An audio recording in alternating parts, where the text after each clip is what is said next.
ಶ್ರೀಮತೆ ರಾಮಾನುಜಾಯ ನಮಃ. ಶ್ರೀಮದ್ ವರವರಮುನಿಯೇ ನಮಃ. ಶ್ರೀ ವೆಂಕಟಗುರುವೇ ನಮಃ. ಅಸ್ಮದ್ಗುರುಸಮಾರಂಭಾಂ ಯತಿಶೇಖರಮಧ್ಯಮಾಂ ಲಕ್ಷ್ಮೀವಲ್ಲಭಪರ್ಯಂತಾಂ ವಂದೇ ಗುರುಪರಂಪರಾಂ. ಭಾಗವತ ಕುಲಕೋಟಿಗೆ ಅಡಿಯೇನುಡಿಯ ಅನಂತ ನಮಸ್ಕಾರಗಳು.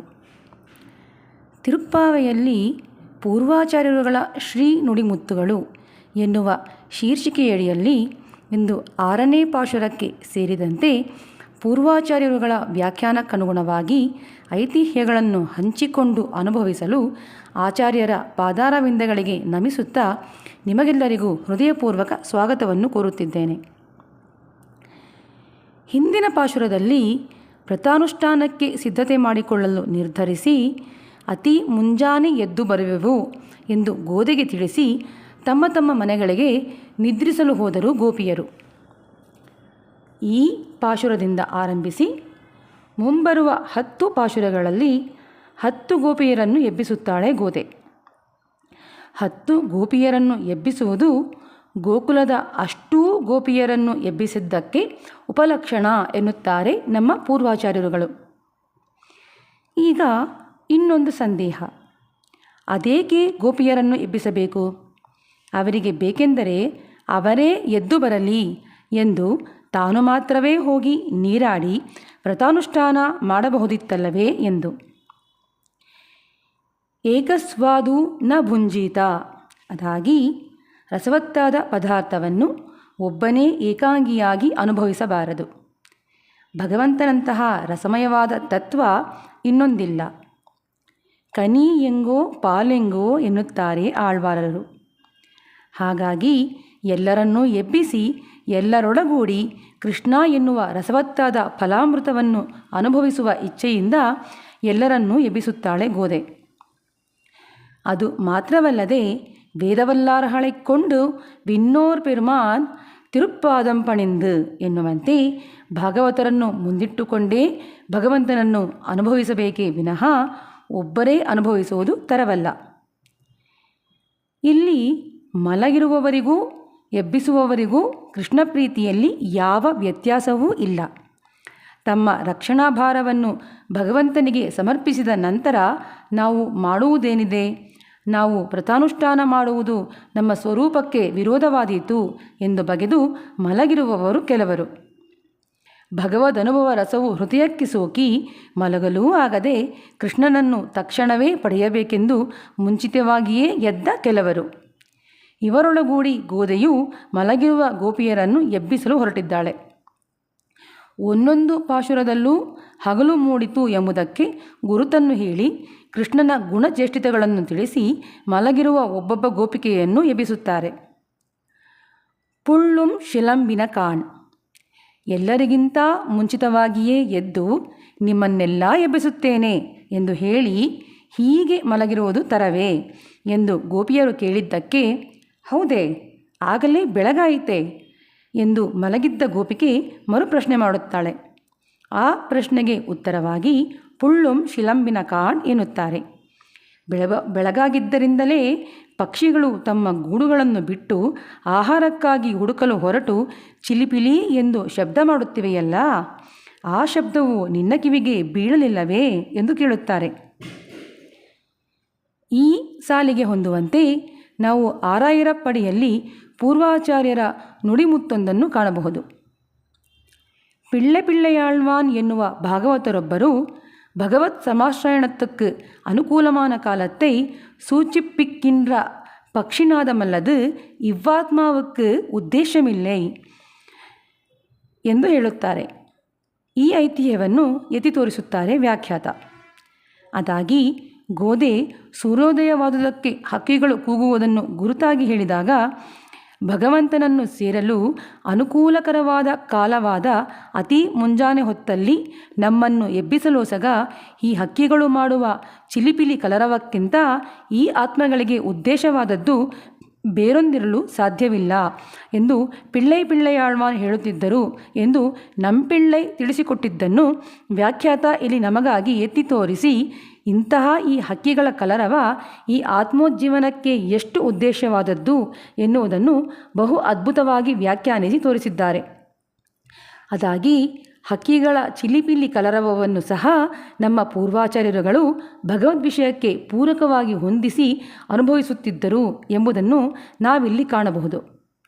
ಇದರಿಂದ ಪ್ರಕೃತಿಯ ಕುರಿತಾಗಿ ನಮ್ಮ ಪೂರ್ವಾಚಾರ್ಯರುಗಳಿಗೆ ಎಷ್ಟು ಒಲವಿತ್ತೆಂಬುದನ್ನು ನಾವು ಮನಗಂಡು ನಾವು ಅವರಂತೆಯೇ ಪ್ರಕೃತಿಯ ಕಣಕಣದಲ್ಲೂ ಭಗವದನುಭವಕ್ಕೆ ಪೂರಕವಾದ ವಿಷಯವನ್ನು ನಮ್ಮ ಜೀವನದಲ್ಲಿ ಅಳವಡಿಸಿಕೊಂಡಾಗ ಈ ಆತ್ಮವು ಸಾರ್ಥಕತೆಯನ್ನು ಹೊಂದುವುದರಲ್ಲಿ ಯಾವುದೇ ಸಂದೇಹ ಇಲ್ಲ ಅಲ್ಲವೇ?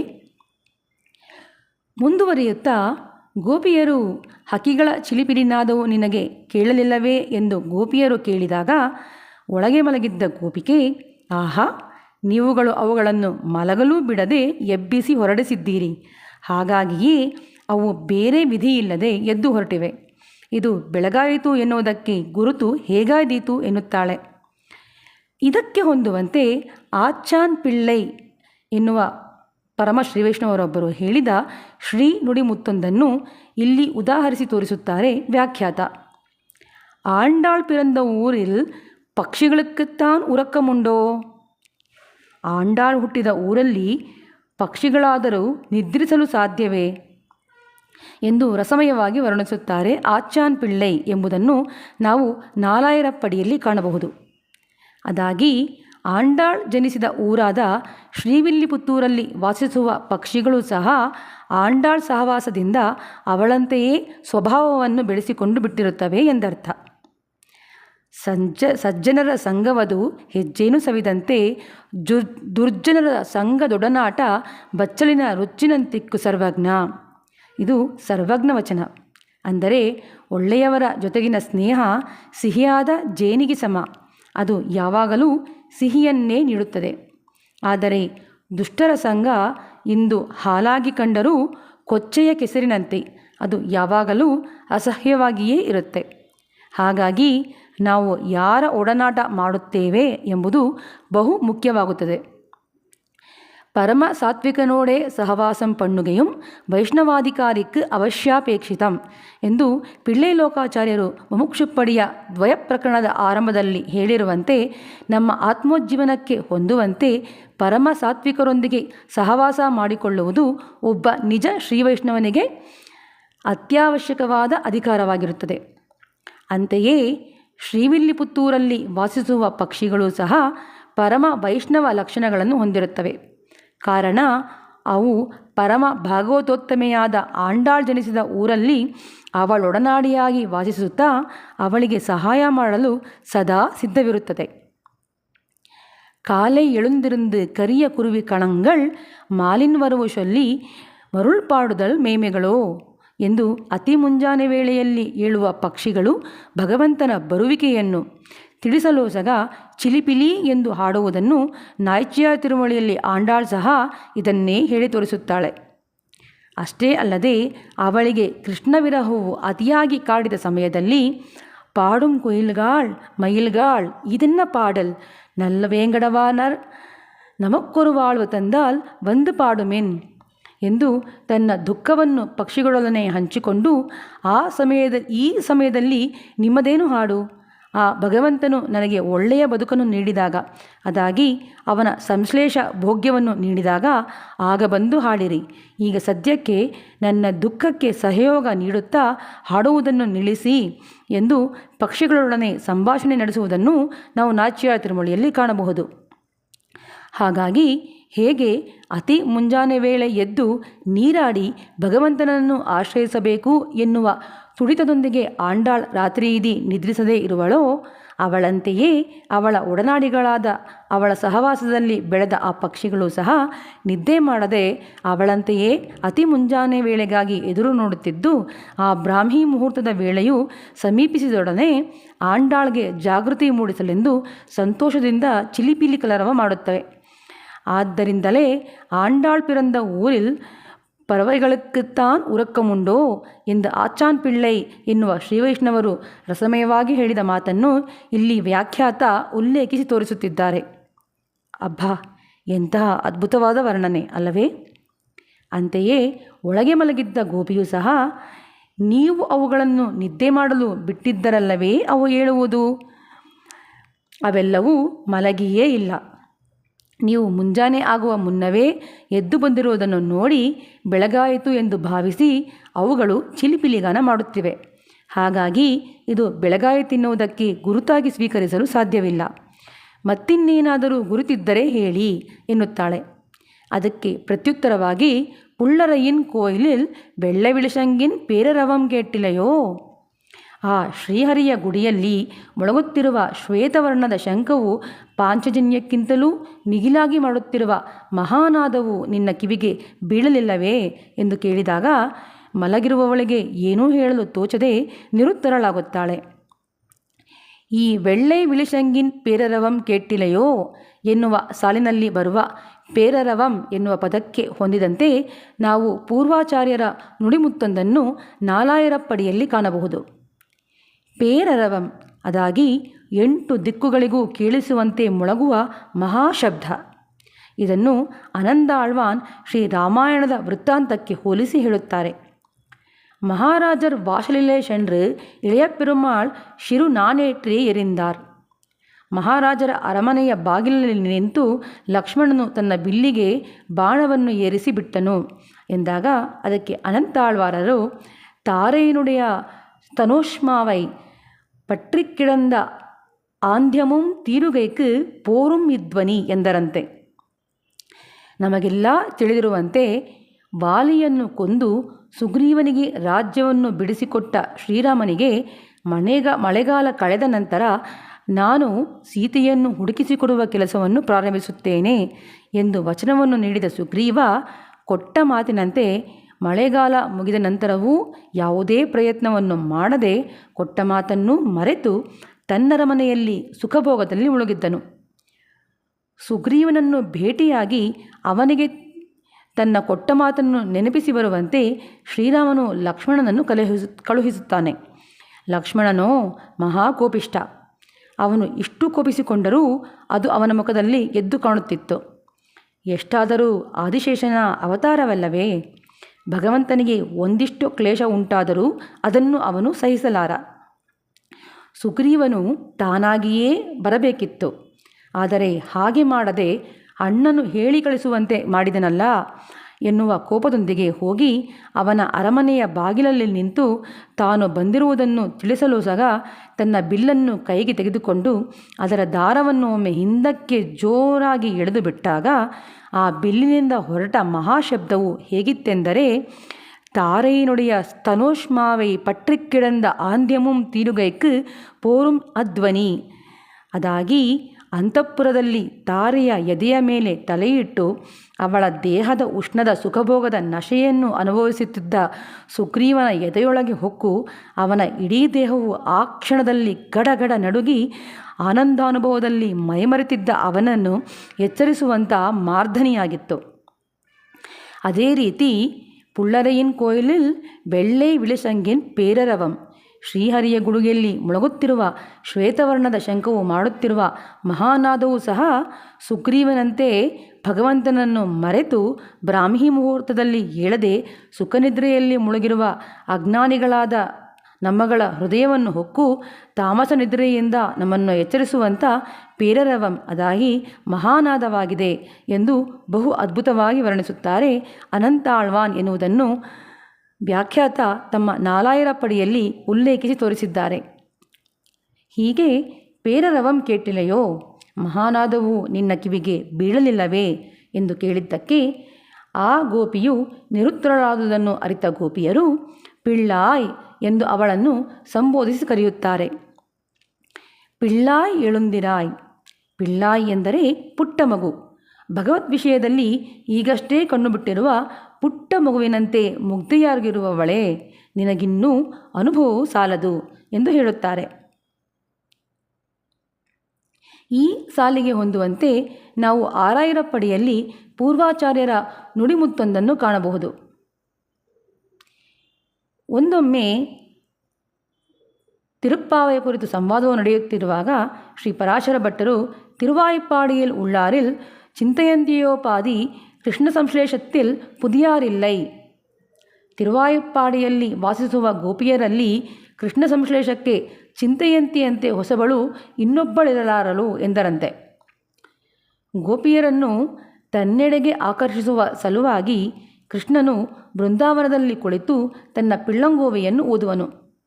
ಆ ರೀತಿ ಕೃಷ್ಣನು ಪುಳ್ಳಂಗುವಿಯನ್ನು ಊದಲು ಆರಂಭಿಸಿದಾಗ ಆ ಕೊಳಲ ನಾದವು ಕಿವಿಗೆ ಬಿದ್ದೊಡನೆ ಗೋಪಿಯರೆಲ್ಲರೂ ತಮ್ಮ ತಮ್ಮ ಗೃಹಗಳಲ್ಲಿ ತಾವು ಮಾಡುತ್ತಿದ್ದ ಕೆಲಸವನ್ನು ಹಾಗೆಯೇ ಬಿಟ್ಟು ತಮ್ಮ ತಂದೆ ತಾಯಿ ಅತ್ತೆ ಮಾವ ಯಾರಿಗೂ ತಿಳಿಸದೆ ಅದಾಗಿ ಕೃಷ್ಣನ ಗಾನದಲ್ಲಿ ಮೈಮರೆತವರಿಗೆ ತಮ್ಮ ಮನೆಯವರಿಗೆ ತಿಳಿಸುವಷ್ಟು ಜ್ಞಾನವಾದರೂ ಎಲ್ಲಿ ಇರುತ್ತಿತ್ತು. ಅಂತೆಯೇ ಯಾರಿಗೂ ತಿಳಿಸದೆ ನೇರವಾಗಿ ಕೃಷ್ಣನಿರುವ ಸ್ಥಳಕ್ಕೆ ಓಡೋಡಿ ಹೋಗುತ್ತಿದ್ದರಂತೆ. ಇಂತಹ ಗೋಕುಲದಲ್ಲಿ ಚಿಂತೆಯಂತಿ ಎನ್ನುವ ಗೋಪಿಕೆಯೊಬ್ಬಳು ಇದ್ದಳು. ಅವಳು ಆಗಷ್ಟೇ ಆ ಊರಿಗೆ ಹೊಸತಾಗಿ ಮದುವೆ ಆಗಿ ಬಂದ ಗೋಪಿಕೆ. ಕೃಷ್ಣ ಸಂಶ್ಲೇಷದ ಕುರಿತು ಆ ಊರಿನ ಗೋಪಿಯರು ಹೇಗೆ ನಡೆದುಕೊಳ್ಳುತ್ತಿದ್ದರು ಎನ್ನುವುದು ತಿಳಿಯದಷ್ಟು ಆ ಊರಿಗೆ ಹೊಸಬಳು. ಆ ದಿನ ಕೃಷ್ಣನು ಎಂದಿನಂತೆ ತನ್ನ ಕೊಳಲನ್ನು ಪಿಡಿದು ಊದಲು ಆರಂಭಿಸಿದಾಗ ಎಲ್ಲ ಗೋಪಿಯರು ಯಥಾಪ್ರಕಾರ ಅವನನ್ನು ಕಾಣುವ ಆತುರದಿಂದ ಓಡೋಡಿ ಹೋಗುತ್ತಿದ್ದರು. ಈ ಚಿಂತೆಯಂತಿಯೂ ಸಹ ಅವನ ಕೊಳಲನಾದವನ್ನು ಬಹು ಹತ್ತಿರದಿಂದ ಕೇಳುವ ಆಸೆಯಿಂದ ತನ್ನ ಮನೆಯ ಬಾಗಿಲವರೆಗೂ ಓಡೋಡಿ ಬಂದಳು. ಆದರೆ ಬಾಗಿಲ ಹೊರಗೆ ಕುಳಿತಿದ್ದ ತನ್ನ ಮಾವನವರನ್ನು ಕಂಡ ತಕ್ಷಣ ಹೆದರಿ ಅಲ್ಲಿಂದ ಮುಂದೆ ಹೋಗಲಾಗದೆ ಕೃಷ್ಣನ ಕೊಳಲನಾದವನ್ನು ಅನುಭವಿಸುತ್ತಾ ಅಲ್ಲೇ ನಿಂತು ಬಿಡುತ್ತಾಳೆ. ಕೃಷ್ಣನ ನಾದವನ್ನು ಕೇಳುತ್ತಾ ಅವನನ್ನೇ ಧ್ಯಾನಿಸುತ್ತಾ ನಿಂತಿದ್ದರಿಂದ ಉಂಟಾದ ಸುಖವನ್ನು ಹಾಗೂ ಕೃಷ್ಣನಿರುವ ಸ್ಥಳಕ್ಕೆ ಹೋಗಲು ಸಾಧ್ಯವಾಗಲಿಲ್ಲವಲ್ಲ ಎನ್ನುವ ಕಾರಣಕ್ಕಾಗಿ ಉಂಟಾದ ದುಃಖವನ್ನು ಒಂದೇ ಸಮಯದಲ್ಲಿ ಅನುಭವಿಸುತ್ತಾಳೆ.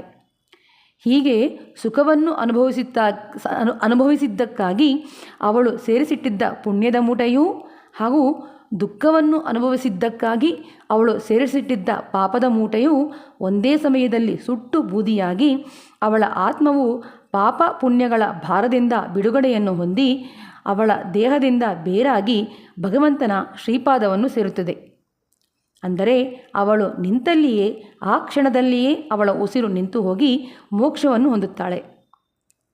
ಅಂದರೆ ಈ ಆತ್ಮವು ತಾನು ಅನಾದಿ ಕಾಲದಿಂದ ಸೇರಿಸಿಟ್ಟಿರುವ ಪುಣ್ಯ ಪಾಪಗಳನ್ನು ಕಳೆದುಕೊಂಡಾಗಲಷ್ಟೇ ಮೋಕ್ಷವನ್ನು ಅದಾಗಿ ಭಗವಂತನ ಶ್ರೀಪಾದವನ್ನು ಸೇರಲು ಸಾಧ್ಯ. ಇದು ಎಂದಿಗೂ ಸಾಧ್ಯವಾಗದ ವಿಷಯ. ಕಾರಣ ಅದರ ಲೆಕ್ಕಾಚಾರವೇನಿದ್ದರೂ ಭಗವಂತನಿಗಷ್ಟೇ ಗೊತ್ತು. ಹಾಗಾಗಿ ಇದನ್ನು ನಾವೇ ಕಳೆದುಕೊಳ್ಳುತ್ತೇವೆ ಎಂದರೆ ಅದು ಅಸಾಧ್ಯವಾದ ಮಾತು.